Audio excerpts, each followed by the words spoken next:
So karon day guys, birthday sa akong pag-umangkon. Karabi ka cute sa akong pag-umangkon oy. Mag 1 year old na lang siya pero wa pay bunyag pero laban ra gihapon oy. Or yan may buwan guys mga cute.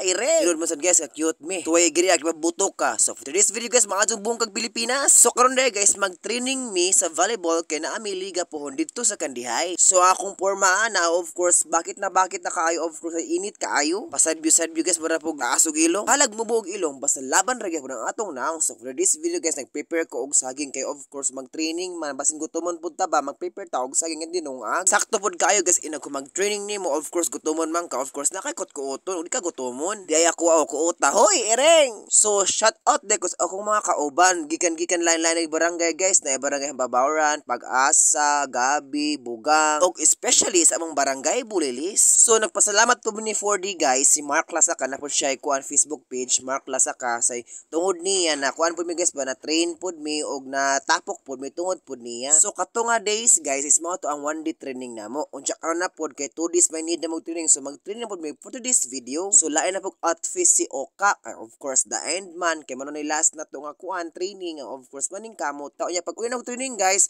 I'm so happy blessed pod mi guys ka among baboy is mga nakay na. Lain na sa target sa mga kawatan ron kay karabig mga kawatan ron guys wala na pili uy. Kuwang na siguro guys ag akong kasing kwaon niya. Huy ereng. Unsa guys pagkataon ay of course nanganak na amo ang baboy. I'm so blessed ug happy jud mi kay nanganak na amo ang baboy. Ong ako attention sa mga kawatan, hala kawatan namang baboy kay nanganak na. Uy, for the go. Bitaw guys tinuod jud guys, din dapit na mo diri sa barangay Bulilis uson jud kawat ug manaka ug panimalay. So kami diri guys nagtinabangay mi guys nga unta ang kawatan masakpa na. O di ba nakita din jud ning gawas na si Baby Piggy. Paning kamot Baby Piggy mabuhi ka in town. Utong lang diha. Ako'y bahalag bira. Hoy, ireng. Bitaw guys, oy diri sa barangay uson jud kawat kayo kanang kawatan ako gali makasakop. Aw pues. Isa ka ang bola, ireng. Unsa guys, kibira ni ate kay ngano og di biraw nimo guys og dali guys basin na pay mosunod mao na nagsunod silang tulo. Ipaspasan ni ate guys kay ngano na magoy usahay magsunod og panganak. Kabalo mo guys, first time jud ni ate ingani nga pagkahitabua. Nangutana ko ni guys kano kuno may ngana ko first time jud na ako ulong. So nagsagol lang ihang kuan ay kinabuhi na ay malipayon og naapoy na surprise og nabagi kulbaan kay ngano first time jud pud niya. Mao nang naning kamot siya kay bless kayo siya. Unsa guys din dapita na kulbaan siya kay nagsunod magtulo. Ay lain man po ni guys no naman po kuan guys baboy guys nga baga siya og panit bitaw sa iyang cover. Mo nang gikulbaan si ate kay isa ka baboy ka ang iyang cover sa iyang kuan plastic bitaw sa iyang kuan grabing bagaa. Unsa guys pagkahuman ana guys pagtabang na ko ni ate dito sa baboy pag